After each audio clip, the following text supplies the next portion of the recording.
I'm Alex Stone, former military service member and law enforcement officer. Now CEO of Echelon Protected Services, one of the fastest growing private security firms on the West Coast. And this is Ride Along, where our guest and I witness firsthand the issues affecting our community. I believe our proven method of enacting meaningful change through compassion and understanding is the best way to make our streets a safer place and truly achieve security through community.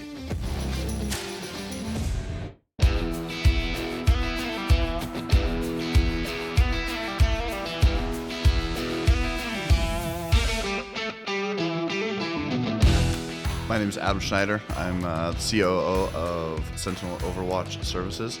We're a technology provider. Today I am going to be joining Alex Stone, one of my business partners in Sentinel Overwatch, on his podcast, The Ride Along.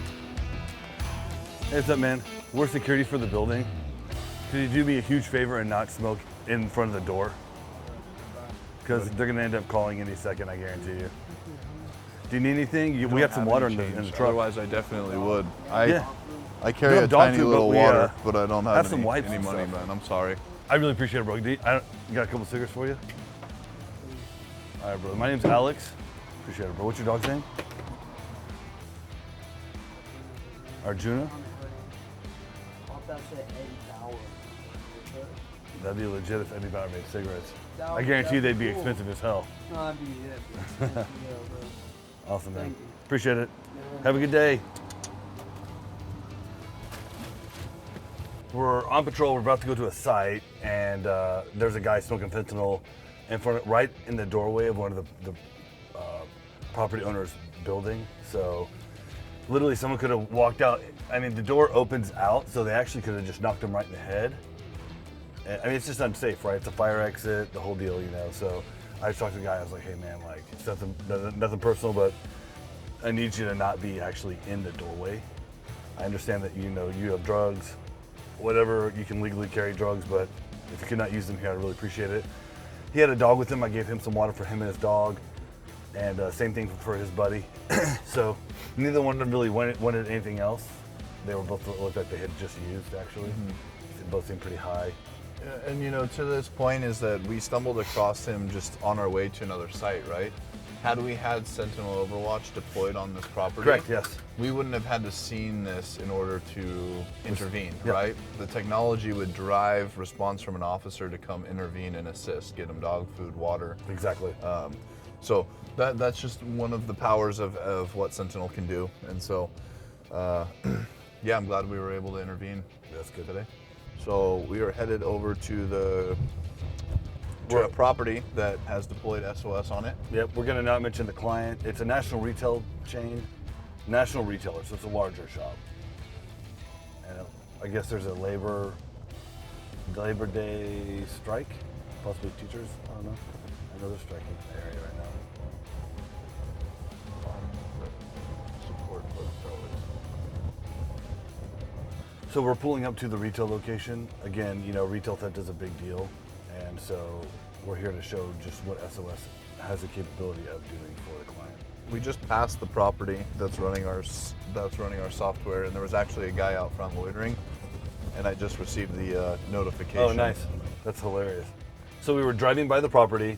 Someone leaned up against the building and started loitering in an area where we wouldn't want loitering to occur. And it just sent you a notification for it. Yeah. So I guess we'll see. We should have officer response to that incident, as well as us. Once we find some parking, we'll be able to go over and intervene and interact with them. Just walk down this way. Oh, it's disgusting. Yeah, the Joyce Hotel is a fucking nightmare. So we just got out. Well, we're about to check up on our property. The property right now is actually not ours, and it's one of the worst in the area. Everyone always complains about this property. There's not much we can do about it. We have no authority here. Hey, good, yourself? I'm doing It's a beautiful day, isn't it? It's finally cooling off, you know? So by the time we got the notification, we actually were able to come here to the retail location. We jumped out of the vehicle, walked, 15 seconds? Yeah. And the guard had already shown up. He's one of our top guards. He didn't want to be on camera because he's running behind on schedule. And here we have, this is an extremely dense location. We probably have like 80 properties we have to hit. They're all next to each other, but we want to make sure that everyone sees us. So it's real important that the guard's always staying on time. So he was like, hey man, I'd love to, but I actually need to like get my pace up a little bit, my tempo. So Yeah, great response time. You know, we expect 3 to 6 minutes for response. I think it was well under that. This is a very high trafficked area. It's very dense, like Alex was saying. Yep. Get a lot of people loitering. As you can see, this door has been fully boarded up because of so many break-ins. So our technology has really curbed that. You know, being able to get a guard on site within a couple of minutes is a big deterrent for people who are trying to break into properties. Right. So really cool. Just glad we can see it in action. Yeah. Awesome. Cool, man. Well, let's go patrol and see what happens. All right. Well, I guess I should mention, it's probably important to mention that the guard came and the individual that was loitering has mental health issues and actually wasn't even really coherent. He did gather his stuff and he believed himself to be a part of the protest, but the person that was here, we've known him for years and unfortunately he's suffering from mental health. And in Portland, it's very unlikely that you're gonna get a police officer to conduct a POH or to put someone in a custodial hold for mental health reasons. And so you just got a lot of people with mental health issues suffering from homelessness on the streets. So that's what's kind of going on. All right, cool. Crazy. Yeah. Well, if you ever wanted to see the technology work firsthand, well, I mean, there you go. It can't be better amazing. than that. And who knew? I mean, Prindle was probably there the whole time we were in the van, so Yeah. probably at least a minute or two. Yeah. So probably a 4-minute response, That's great. I would think, because the guy was basically already leaving, had gathered all of his belongings. Yeah, that's pretty amazing, man. Very impressive.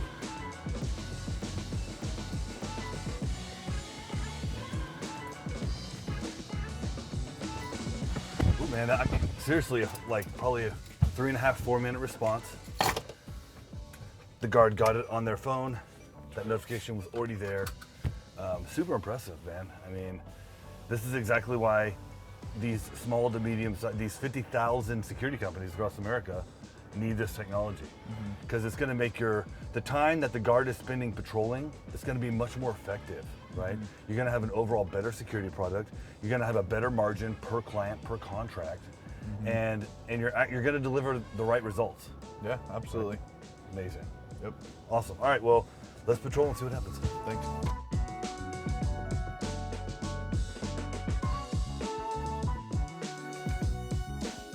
So we are headed to our second property in downtown Portland that is running Sentinel Overwatch. It is a 10-story parking garage.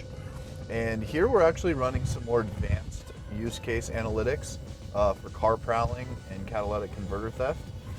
We are still running a lot of loitering analytics in their stairwells. They've had a lot of drug use in stairwells as well as prostitution. So once we get there, you can kind of see how these things can become pretty big issues. I gotta see if that guy's alive, man. I'm sorry. Dude, that doesn't. Be ready to get the Narcan out. Hey, my man, you okay? You okay, bro? Yeah. You are almost in the street. I'm afraid you're overdosing, bro. I'm not You need a cigarette? You need some water? I got water here. I got cigarettes.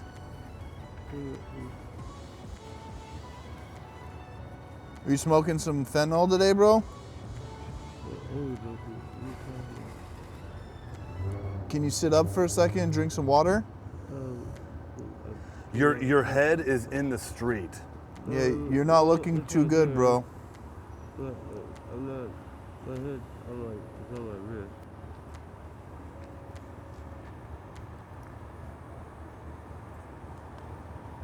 Hey, my man. Hey. Yeah.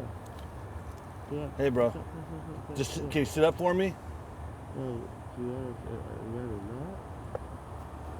You got Narcan? Yeah. Don't you fucking dare do that. Okay, just sit up then for a second, man. We're just trying to make sure you're all right. You don't look all right. Don't do that. Do you want to die? What is wrong with you? Don't threaten me. No, dude. No, we're concerned that you're overdosing, bro. No, I'm not fucking overdosing. You're just taking a nap.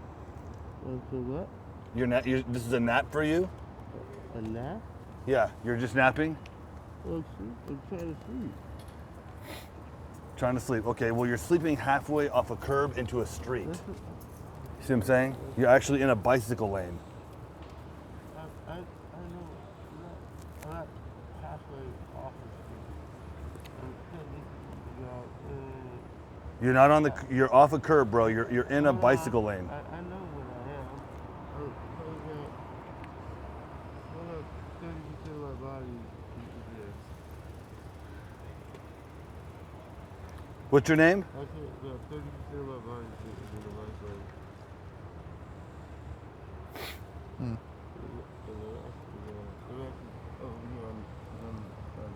Could you scoot over like 6 inches so that way I know you're not going to fall in the lane? Stay on the sidewalk. Is that possible? Could you do that?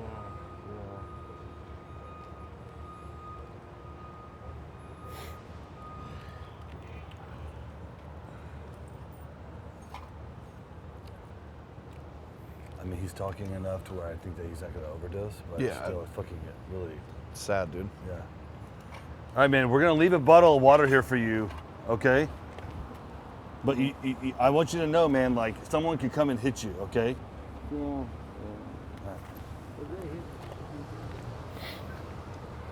I'll call Corey and have Corey follow up. Yeah. Obviously, this isn't supposed to be here. Yeah, it's from the Benson. It's from the Benson Hotel. So.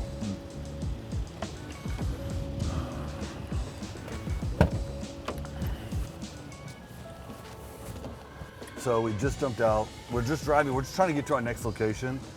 We're not really trying to patrol today. This really is more about a technology day and how technology can benefit guards and guarding companies, security companies, and just overall protection. And unfortunately, we had this guy. I don't think he's gonna overdose. He's able to have conversations. He told me he's just tired. The conversation alone, his ability to converse, allows me to believe that he's not in that threatening zone of overdose, possible overdose. So we're gonna let him be there. We're gonna let him rest it off. Come back and check up on him at a later date and time. So obviously we had to stop because there was a possible medical emergency. Right, someone's laying in the middle of the road. But you were saying we're headed to this place. It's unique because it's a 12-story garage. It's a 10-story parking garage. 10-story parking garage. Very unique. It had a lot of high theft, a lot of different use cases. So. Yeah, we're running some of our more advanced video analytic solutions here, like car prowling as well as catalytic converter theft. So at this location, we actually had an attempted kidnapping of a 7-year-old, and and then also just frequent break-ins. So again, high traffic, high crime, and we want to see how technology can help change that. So we don't have much exterior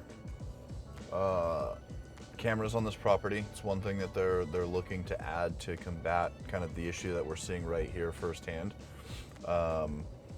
Inside the parking garage, we've got over 100 cameras running our car prowling as well as our behavioral and analytics, so we can get early detection on potential thefts that are taking place, prostitution, drug dealing, which I think is why it's so dense out here, because they're not getting intervened by these officers that are notified by our system constantly.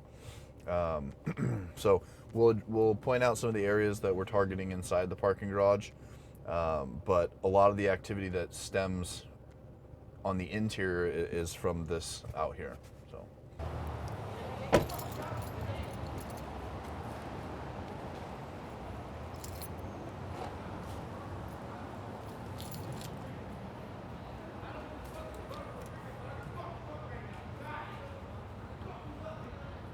So they added this fence thinking they would save the windows, but I think the fence is actually causing more issues. Yeah. I mean, generally the fence shows that it's vacant, right? And it brings a lot more attention to people. So this is one of our parking spots, or parking lots that we've deployed on. You know, we've got a lot of issues in these little alcoves here. Hey, No, I'm Alex. I own Echelon, the security company. Oh, cool, man. Nice to meet you. I'm Hey, Noah. Noah, this is Adam. He's one of the owners of the tech company that does the cameras. Okay, So we're cool. here just doing an audit today. Nice. Is that all right? Yeah, totally. Anyone coming in today? Anything odd other than this outside area? Right, the usual. Yeah. No, you mean odd happening here? Yeah. No, not at all. No one coming inside? Okay, cool. Yeah, no, you're good. Okay, cool. All right, we'll be walking around. Sounds good. Thanks, bro. Cool. So, I mean, as you saw outside, right, that really dense population of the houseless community, what happens is at night they start trickling in from the street, looking for shelter, looking for places to sleep. This the was one of restroom. our, using the restroom, defecating. This is an area where we were having a ton of issues.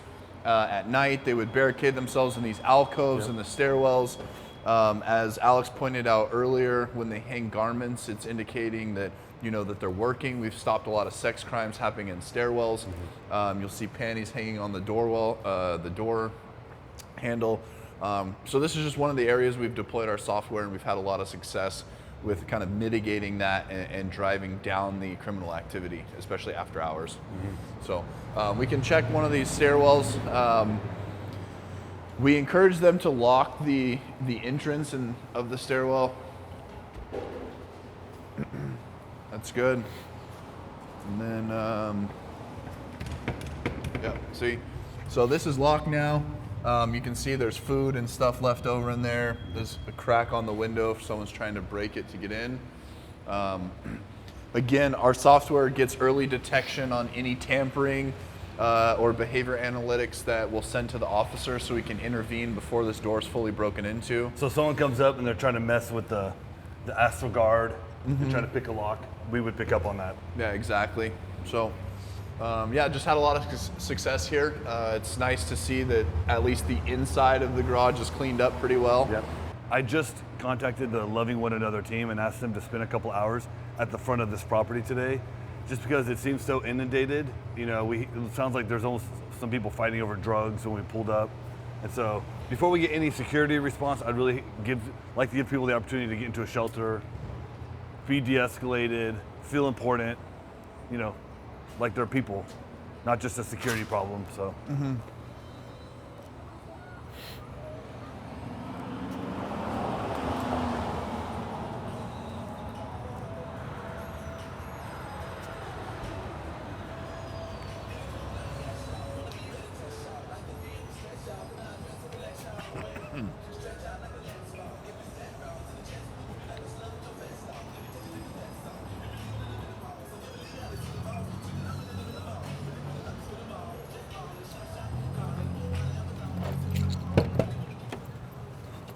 There's also a 24-hour food market right here that's open.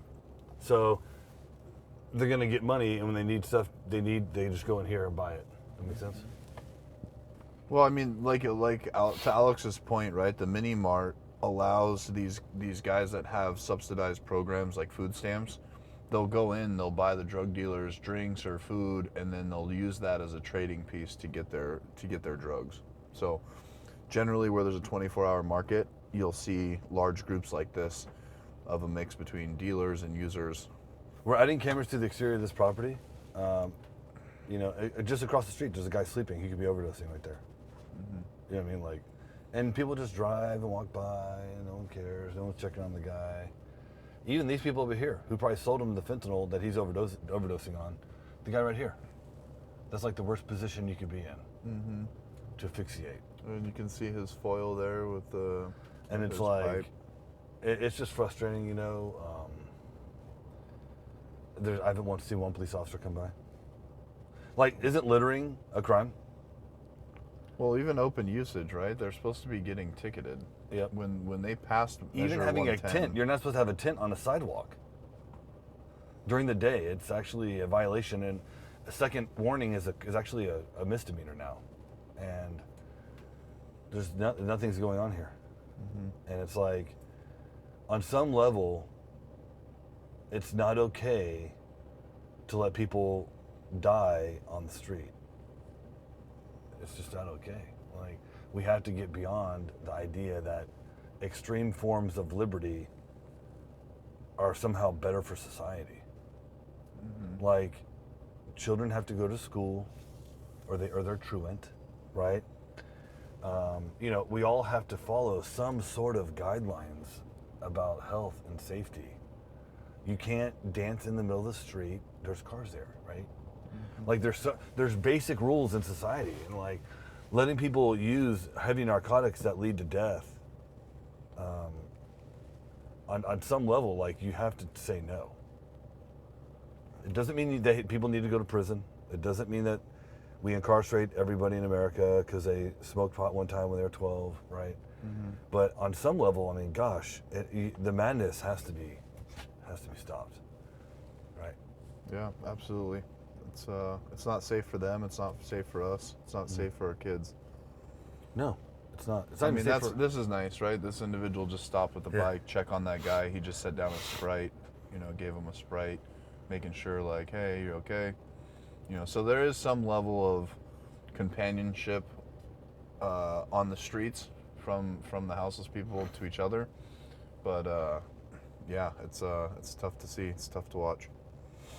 I think we can head over to one of the areas that we've deployed Sentinel within the community. A couple parks we had a lot of issues with, a lot of loitering. Has been cleaned up quite a bit now.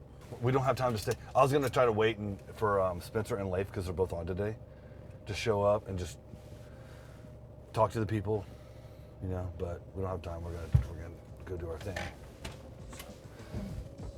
In a city of problems, this is only one. You know what I mean?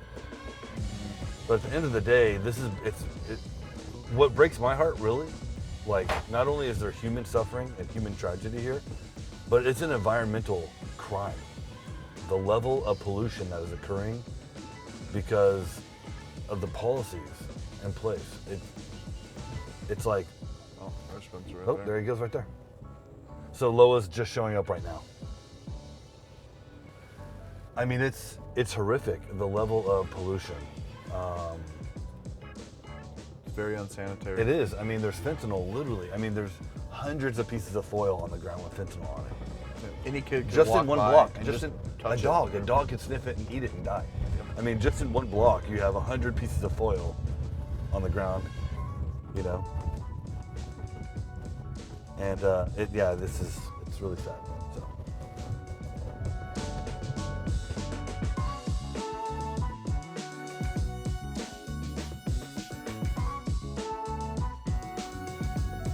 Awesome. So we're here at Fields Park in the Pearl District, downtown Portland. We're here because, you know, this is kind of iconic, and this is really ground zero for change. We're working currently with a nonprofit organization in the Pearl District to kind of transform Portland. Why don't you tell us about the technological component of that? Yeah, so we're looking at deploying Sentinel Overwatch across 16 blocks, essentially trying to work to a smarter community where we can bridge our technology and provide a safety net across multiple blocks opposed to just one specific property. Yeah. So you came out with us today. You know what the future is. You've seen us on the ride along. You know, there's a lot of hard things that we're dealing with here in Portland. We're trying to make a difference. Every day matters. We appreciate you joining us today. We'll catch you next time. We got to cut it a little bit short because it's raining. Check you next time on the ride along. Bye.